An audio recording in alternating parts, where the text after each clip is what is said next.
Hello friends, welcome to Dr. Rajkumar's Learning app. So today we are going to discuss about the taxation which was imposed on the virtual assets by our finance minister in the recent budget of 2022.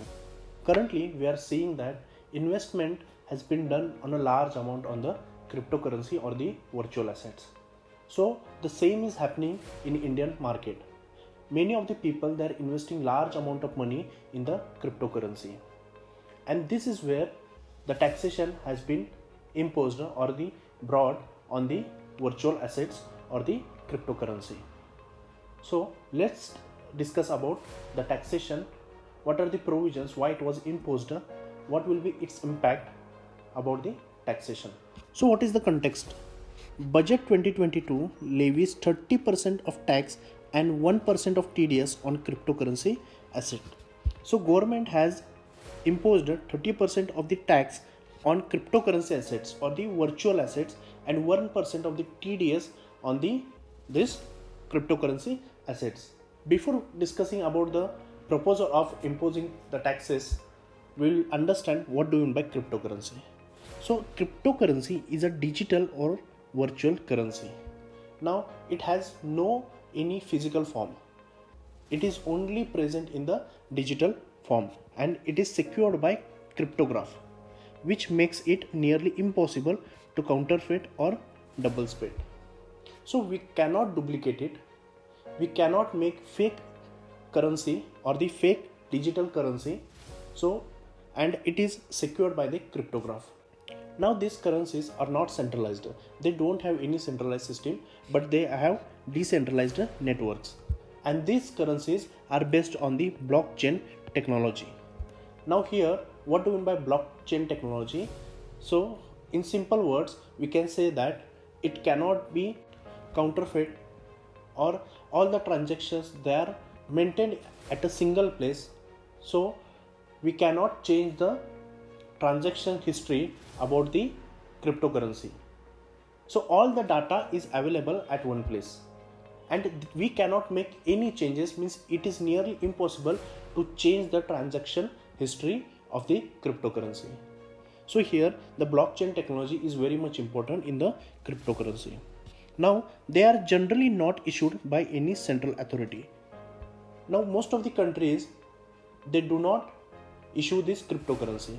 Yeah, few countries they have accepted the digital currency, but most of the countries like India as well, they are not issuing the digital currency or the cryptocurrency. This means that government is not interfering in the digital currency. So theoretically they are immune to government interference or manipulation. So government cannot manipulate them. So their value depends upon the market demand. The prices are rising when the demand for the cryptocurrency increases. For example, the prices of the Bitcoin were increasing as the demand for Bitcoins were increasing. So this is how the digital currency works. So government cannot manipulate the value of the digital currency. Now the first digital currency was the Bitcoin. So in budget, the word virtual digital asset have been used. The word cryptocurrency is not been used, but it is the virtual digital asset. So particularly it's not about the cryptocurrency, but it is about the virtual digital asset. So what do you mean by virtual digital asset? Here is that section 247A of the finance bill seeks to define virtual asset as any information, code, number or token generated through cryptographic means or otherwise. So whatever the informations, code or numbers that are generated through the cryptographic means.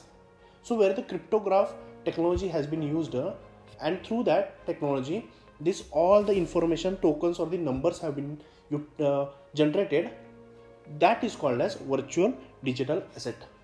So whatever the income is generated through these virtual digital assets, 30% of tax is imposed on that profit. So what has been proposed in the budget of 2022? Firstly, government has proposed that transfer of any virtual cryptocurrency asset will be taxed at 30%.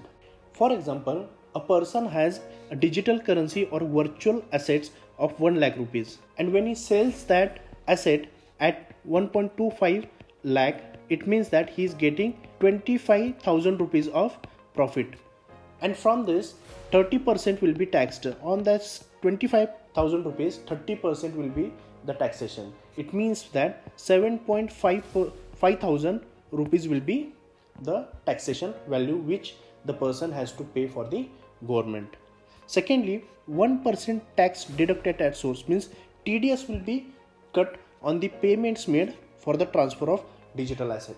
So when these digital assets are transferred from one person to another person's account, whatever the value is there, from that 1% of the TDS will be deducted by the government.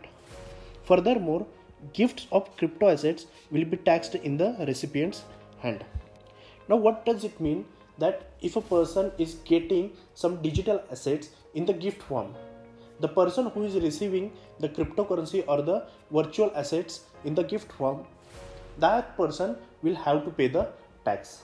So this is meant by the gift of crypto assets will be taxed in the recipient's hand. Now here the government has not allowing any deduction except cost of acquisition of the virtual asset. It means that if you are getting loss after transferring the virtual assets, that loss will not be carried forward. That means if you are making 20% loss this year, you cannot adjust in the second year's profit. And this means that government is not providing any concessions to the customers or the investors who are investing in the digital currency or the virtual assets.